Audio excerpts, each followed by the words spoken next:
Black is an identity, especially that they're gonna respect anyway. You know what I'm saying? So, and I always say, if when it comes to nationality, it's nationhood, it's unity. Saying that to say, once we unify under, of course, declaring our nationality, our Morris birthright, and also, but I'm not just going in on Morris birthright, but unifying, saying that we are not Negro, cousin, and Black. We may say that as a social term or whatever, which that's not good, but we know I'm American. You know what I'm saying? I'm an American. I'm born here, bred here, raised here. Our mama, grandmama now put some good meals on these lands. It ain't always healthy, but it tastes good. You know what I'm saying? We got to get a whole story, a whole lineage on these lands that's covered up. So I'm American before anything. And so you state this. You say things like this when you're operating based off the Constitution. And the more of us start doing it, the youngsters, our youngsters, we start doing things like that. We teach our babies to talk about the Constitution and ask about constitutional rights. And let them know you violate my constitutional rights. I got constitutional rights. Mr. Policeman, police lady. And we start doing things like this, and that shows unity, and that shows unifying. And we'll start to get remedy. What we have seen in the past, we unify only under emotional effort. When we get pulled up, we start yelling, and of course when you yell, when you feel attacked, you're gonna get emotional. And so I've learned within this, I drive a big rig, and I'm a CDL holder. I'm more American, and I'm a CDL. I hold a CDL, and I play around in this commercial venue, and I've been pulled over. I've lost count. I've lost count. But most of the interaction have been good. I'll tell you that.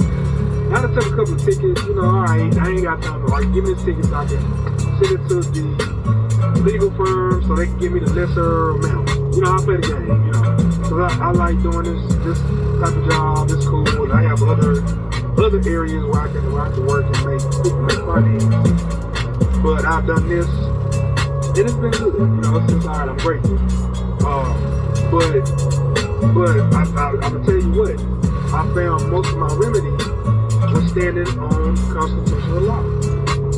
When I stand on the Constitution, when I start smoking constitutional law, start quoting my rights, start asking, if I feel like you just ain't listen to me, you just one of the good old boys, you think, I can just do what I want to, then I'm going to start asking for your supervisor, I have to really stand on my rights. It's probably going to be a little bit of a battle here. Not yelling or nothing like that, but standing on my rights. I want it from your superior officer or your superior, quote-unquote superior officer, or from the sheriff. And I'm gonna record it so I can hear the sheriff saying these unlawful things, and I can really get some money behind this. You know what I'm saying?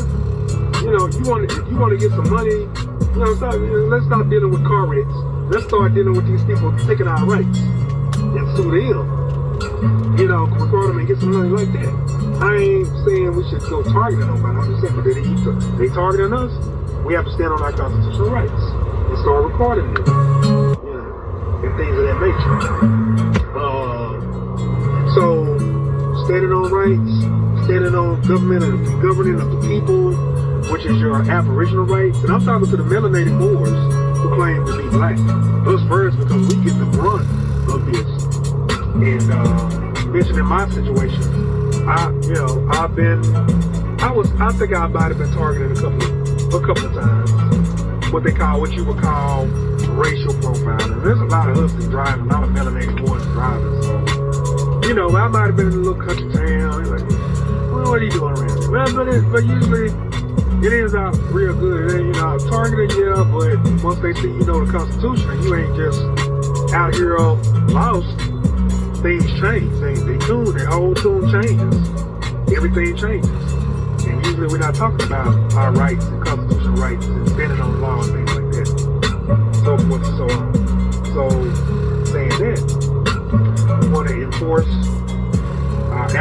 rights, our constitutional rights, and of course, stop claiming to be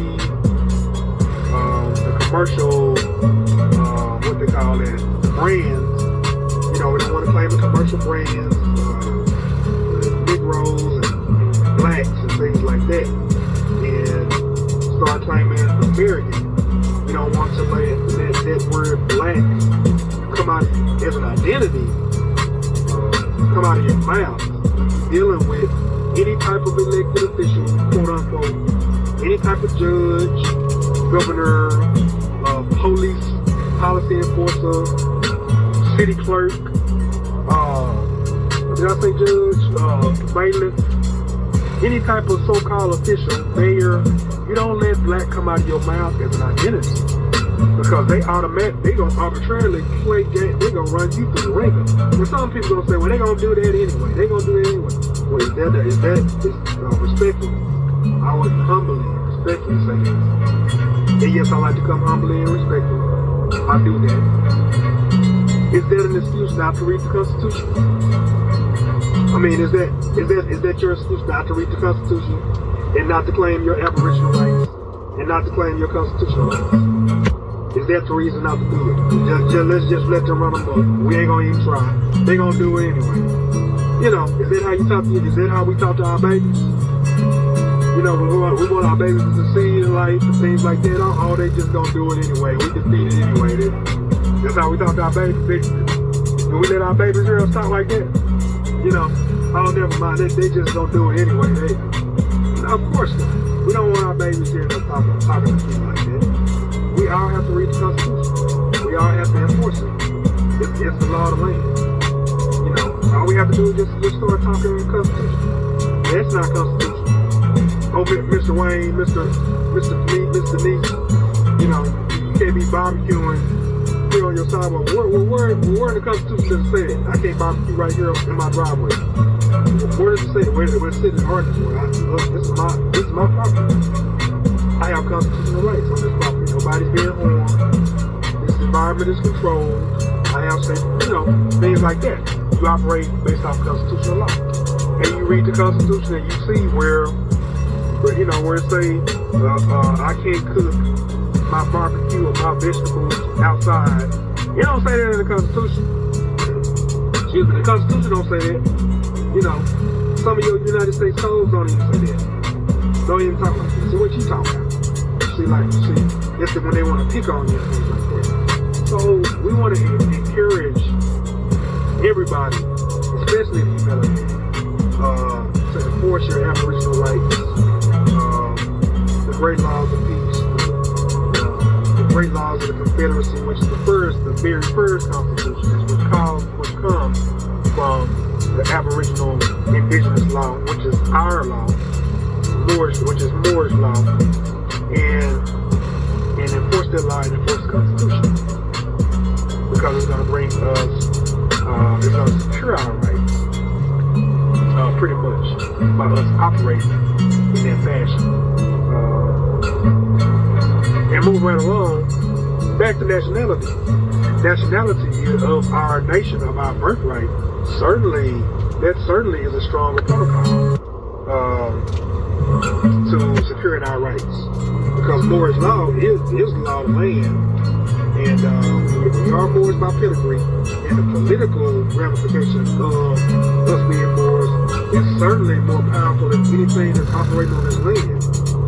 It's just that, a lot of us, we get benefits. We get certain benefits for operating against the Moors birthright. So that's a whole other topic. However, once we start to unify around our Moorish birthright, and that certainly changes everything for all of us. Actually, it changes things for all of us, even the Europeans, because operating based off the Republic, that's our Moorish birthright. That's Moorish law, Supreme Court of the land. It's more of a Republican form of government. You see, so and that's what the Moorish birthright essentially is. Operating based off the great laws of peace. No hurt, no harm to anyone else. I'm operating free on my land. With job and to better my economic situation freely and unobstructed. All right. So, at any rate, I thank you for listening. I think I'm going to end this particular podcast. I wanted to just go in on law and civics and a little bit on the birthright, a lot on the Constitution, because that was just a trip to me, man. It tripped me out so hard to see that they are actually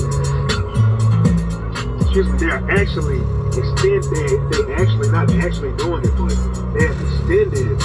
Well, I know in Texas territory, they've in some places, some college campuses, they've extended police powers to the college security guard or the college police have extended police powers, man, and that is really interesting. You know, it was really interesting, and they gave me some of their statutes and codes. I got a copy of it, just so I have my records, so I can put in my Morris archives. My records, so I have, and it's really interesting, man. It's just like, boy, they serious about it now. So let's be mindful of that. A lot of you going to these college campuses, we have children, you know, going to some of their colleges, some of the universities, and so you never know. You may run into a little scenario or whatever. They may have some police powers, so know that you ain't just dealing with you may not just be dealing with a security guard. They may have some delegated police powers, and you may be in a situation like I was, so you have to stand on your constitutional rights. All right, and you know, use your head, of course, use an intelligent tone. When you talking to them, you don't have to yell or scream. They may get loud, just try to calm them down. All right, just calm down, it's all good. I'm not gonna hurt you, I'm not trying to attack you, I'm just trying to stand on my rights. Just calm the situation down, take control of the situation.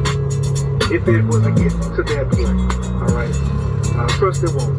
You operate in an intelligent tone, study the Constitution, study some factions of it, the 7 articles, read through it, and take your highlighter, highlight it. You can carry a pocket Constitution in the car with you or in your vehicle, or on your phone, have it copy, download it on your phone. I got it downloaded on my tablet out here. So I can just pull it up, certain sections of it. Alright? So,